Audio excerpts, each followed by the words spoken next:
When Chris Lundy was younger, he saw Christmas presents from his mother as a reflection of his self-worth. So, things went badly when he was 17 and received a cheap-looking T-shirt that he thought looked like it. Came from the corner pharmacy. "I hated it," the Baltimore resident said of the cream-colored T-shirt featuring a majestic lion within the foreground and African plains in the background. "Not only because the gift was low value, but because I had a good year and felt I deserved a commensurate gift." Lundy had stayed out of trouble, was doing his chores, and was doing well in school and at extracurricular activities. "I was on the honor roll. With a high GPA, he said. I was captain of the football and tennis team. I was in student government as the senior class vice president. And I was doing well in ROTC. I also worked a few hours at Kmart to earn spending money, which took some burden off of my mother. He just thought he deserved more." Then, the next year, his mother died. "Now her gift holds special meaning. That gift she gave me, the one I hated and resented, transformed into my favorite possession," he said. Although nothing changed about the gift itself, its sentimental value continued to grow over the years. Lundy will share his personal story on December 15 as part of the USA Today Network Storytellers Project show, Holidays. Tune in online at 4 p.m. Pacific Time, 7 p.m. Eastern Time for 5 true personal stories. Register in advance to receive a reminder and watch on USA Today's Facebook page, YouTube channel, or website. Lundy will be joined by Warren, director of South Mountain Community College's Storytelling Institute in Arizona, will share a story about food evoking memories that transport us back in time and her regrets over buying a prepared meal for Thanksgiving in 2020 during the pandemic. "Being a storyteller, I imagined just how wonderful it was going to be.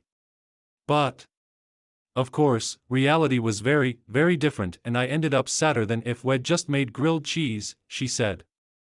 At Christmas, Warren had a shot at redemption and poured her heart into the turkey's gravy. "Just one taste of that golden goodness and I'm transported through time. Back to the last time I made it with my dad. To the first time my husband was at Thanksgiving, to the time my mom forgot to turn on the stove. And maybe even back before my own life." Lopez will look back on Christmases spent with her grandparents, who made it a magical time. And she'll talk about how she keeps their traditions alive, even though there were some bumps in the road. "I think I've made them proud in the end," she said.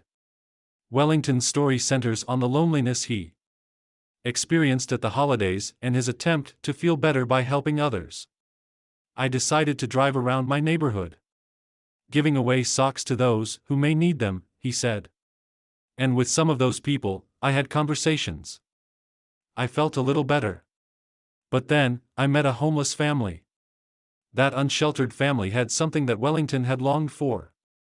I appreciate having a home, but the family, that's something I no longer have and something that I want," he said.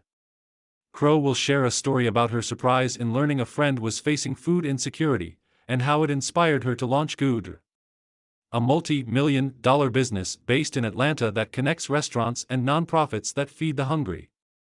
In the last 4 years, Crow says she has helped divert more than 12 million pounds of food surplus to people in need.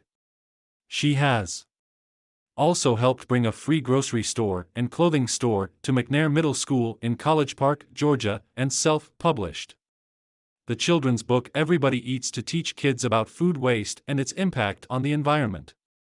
Watch episodes from the Storytellers Project. Learn more about the Storytellers Project and apply to tell a story in 2022 at https://www.storytellersproject.com/tell/. What holidays where? The Storytellers Project's Facebook page, YouTube channel, and website.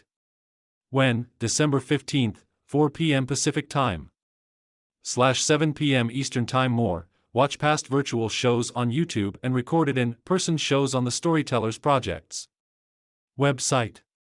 Join the Storytellers Project in 17 cities for in-person shows. Tickets are on sale now and applications are being accepted for people from each community to share their stories on stage.